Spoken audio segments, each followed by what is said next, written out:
నమస్తే, welcome to editor analysis. అట్టుడుగుతున్న పాక్ ఆక్రమిత కశ్మీర్. పాకిస్తాన్ పాలకులపై చరిత్రలో ఎన్నడూ లేని విధంగా తిరగబడ్డ పీఓకే ప్రజలు. రావాలాకోట్ నగరంలో వీధులన్నీ రక్తసిక్తం. పాక్ ఆర్మీ వర్సెస్ పబ్లిక్ పోరాటంతో అదుపు తప్పిన శాంతి భద్రతలు. మరి కాల్పుల కలకలంతో దద్దరిల్లిన సరిహద్దులు. అధికారికంగా 11 మంది మరణం.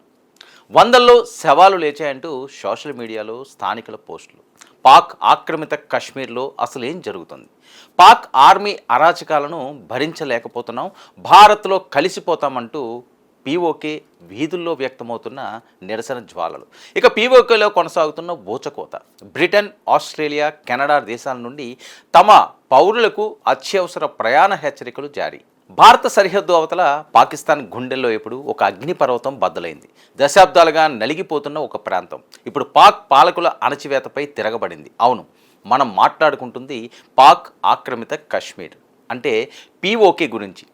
అక్కడ వీధుల్లో రక్తం ఏరులై పారుతుంది. సైన్యానికి సామాన్య ప్రజలకు మధ్య ఒక అంతర్యుద్ధం నడుస్తుంది. పాక్ ప్రభుత్వం అక్కడ తుపాకులతో బుల్లెట్లతో విరుచుకుపడుతుంటే జనాలు ప్రాణాలకు తెగించి రోడ్ల మీదకు వస్తున్నారు. ఇప్పటి వరకు అందిన అధికారిక సమాచారం ప్రకారం 11 మంది చనిపోయారు, 70 మందికి పైగా గాయపడ్డారు. కానీ ఇంటర్నెట్లో సోషల్ మీడియాలో వస్తున్న వార్తల ప్రకారం చూస్తే అక్కడ చనిపోయిన వారి సంఖ్య వందల్లో ఉందని స్థానికులు పోస్టులు పెడుతున్నారు. అసలు పీఓకే ఎందుకు రగిలిపోతుంది? అక్కడ ఉన్న జాయింట్ అవామీ యాక్షన్ కమిటీని ఉగ్రవాద సంస్థగా ఎందుకు ముద్ర వేశారు? అసలు విషయంలోకి వెళ్లే ముందు అందరికీ అర్థమయ్యేలా ఒక చిన్న ఉదాహరణతో అసలు ఈ గొడవ ఏంటో అర్థమయ్యేలా చెప్తాను, వినండి. మన ఊర్లో ఒక అన్నదమ్ముల భూమి గొడవ ఉందనుకుందాం. ఒక అన్న భూమిని తమ్ముడు బలవంతంగా లాక్కుని అక్కడ ఇల్లు కట్టుకుని ఆ ఇంట్లో ఉన్న వాళ్ళను సరిగ్గా చూసుకోకుండా, తిండి పెట్టకుండా హింసిస్తుంటే ఆ ఇంట్లో వాళ్ళు ఏం చేస్తారు? తిరగబడతారు కదా. సరిగ్గా పీఓకేలో జరుగుతున్నది ఇదే. 1947లో మన దేశానికి స్వాతంత్రం వచ్చినప్పుడు కాశ్మీర్లోని కొంత భాగాన్ని పాకిస్తాన్ దొంగతనంగా ఆక్రమించుకుంది. దాన్నే మనం పాక్ ఆక్రమిత కాశ్మీర్ లేదా పీఓకే అంటాం. మరి అక్కడ నివసించేది కశ్మీర్ ప్రజలైనా గత 70 ఏళ్లుగా పాకిస్తాన్ పాలకులు వాళ్ళను కన్న బిడ్డల్లా చూడలేదు సరికదా, కనీసం మనుషుల్లా కూడా గుర్తించడం లేదు. పాకిస్తాన్లోని పెద్ద పెద్ద నగరాలైన లాహోర్, కరాచీలకు ఇచ్చే సౌకర్యాలు వీళ్ళకి ఇవ్వరు. పైగా వాళ్ళ నోళ్లు నొక్కేస్తూ వస్తున్నారు. మరి ఈ వివక్ష అణచివేత భరించలేక అక్కడ ఉన్న సామాన్య ప్రజలు, వ్యాపారులు, యువకులు కలిసి ఒక సంఘంగా ఏర్పడ్డారు.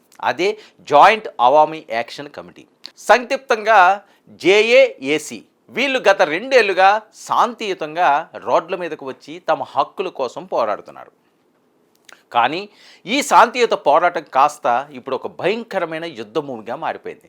పీఓకేలోని రావాల్కోట్ అనే నగరంలో పరిస్థితులు పూర్తిగా చేయి దాటిపోయాయి. అసలు ఏం జరిగిందంటే, కొన్ని రోజుల క్రితం జరిగిన నిరసనలో పాక్ పోలీసుల కాల్పుల వల్ల ఒక స్థానిక ఉద్యమకారుడు చనిపోయాడు. దాంతో ఆగ్రహించిన ప్రజలు, JAAC మద్దతుదారులు ఆ శవాన్ని ఉంచిన ఆసుపత్రి మార్చురీ బయట వేలాది మందిగా గుమిగూడారు. న్యాయం కావాలంటూ జనాలు నినాదాలు చేస్తుంటే పాక్ ప్రభుత్వం వారిపైకి భారీగా పోలీసులను, పారామిలిటరీ దళాలను పంపించింది. జనాన్ని చెదరగొట్టడానికి పోలీసులు లాఠీచార్జ్ చేయడం, గాల్లోకి కాల్పులు జరపడం, అక్కడ ఒకేసారి తొక్కిసలాట, హింస చెలరేగాయి. మరి అక్కడ పూంచ్ సెక్టార్ కమిషనర్ సర్దార్ వహీద్ ఖాన్ ఇచ్చిన ప్రకటన ప్రకారం నిరసనకారుల గుంపులో ఉన్న కొందరు దుండగులు జరిపిన కాల్పుల్లో 4 పోలీసులు, దారిపోయే ఒక అమాయకుడు చనిపోయారు. భద్రతా దళాలు జరిపిన ఫైరింగ్లో 6 నిరసనకారులు చనిపోయారని అధికారులు చెప్తున్నారు. మొత్తం మీద 23 మంది పోలీసులు, 50 మంది ప్రజలు తీవ్రంగా గాయపడ్డారు. కానీ ఇది కేవలం ప్రభుత్వం చెప్తున్న లెక్కలు మాత్రమే. నిజానికి అక్కడ శవాల దెబ్బలు లేచాయని పాక్ ఆర్మీ కనిపిస్తే కాల్చేస్తుందని ఇంటర్నెట్లో, సోషల్ మీడియాలో స్థానికులు పెడుతున్న పోస్టులు ఇప్పుడు ప్రపంచాన్ని భయభ్రాంతులకు గురి చేస్తున్నాయి. ఇంతకీ జనాలు ఎందుకు అంతలా రగిలిపోతున్నారు? ఈ తాజా వివాదానికి గల పొలిటికల్ సీక్రెట్ ఏంటి? దీన్ని కూడా ఒక సాధారణ ఉదాహరణతో అర్థం చేసుకుందాం. మన ఊరి పంచాయతీ ఎన్నికల్లో మన ఊర్లో ఉండే వాళ్ళకే ఓటు హక్కు, సీట్లు ఉండాలి కదా. అలా కాకుండా పక్క ఊరి వాళ్ళని తెచ్చి మరీ ఊరి సీట్లలో కూర్చోబెడితే మనకు కోపం రాదా? మరి పీఓకేలో పాక్ ప్రభుత్వం సరిగ్గా ఇదే కుట్ర చేసింది. అక్కడ జూలై 27న అసెంబ్లీ ఎన్నికలు జరగాల్సి ఉంది. మొత్తం 45 సీట్లు ఉంటే అందులో 12 సీట్లను పీఓకేలో లేని వాళ్లకు, అంటే పాకిస్తాన్లోని ఇతర ప్రాంతాల్లో నివసిస్తున్న శరణార్థులకు కేటాయించాలని పాక్ ప్రభుత్వం ఒక వింత నిర్ణయం తీసుకుంది. దీని వెనుక ఉన్న అసలు ప్లాన్ ఏంటంటే ఈ 12 సీట్లలో పాక్ పాలకులకు నచ్చిన వాళ్ళను గెలిపించుకుని పీఓకే అసెంబ్లీని తమ గుప్పెట్లోకి తీసుకోవడం. మరి ఈ మోసాన్ని జేఏఏసీ నాయకులు పసిగట్టారు. మా ప్రాంత హక్కులను వేరే వాళ్లకు ఎలా ఇస్తారంటూ తిరగబడ్డారు. దీనికి తోడు గత 2 ఏళ్లుగా పీఓకేలోని కనీసం తినడానికి తిండి దొరకటం లేదు.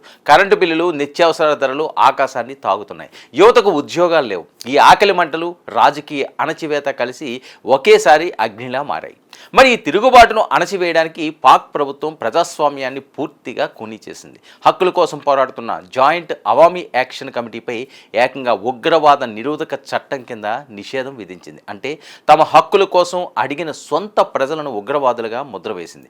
అంతటితో ఆగకుండా అక్కడ ఏం జరుగుతుందో ప్రపంచానికి తెలియకుండా ఉండడం కోసం పీఓకే అంతటా ఇంటర్నెట్ సేవలను, మొబైల్ సిగ్నల్స్ను పూర్తిగా బంద్ చేసింది.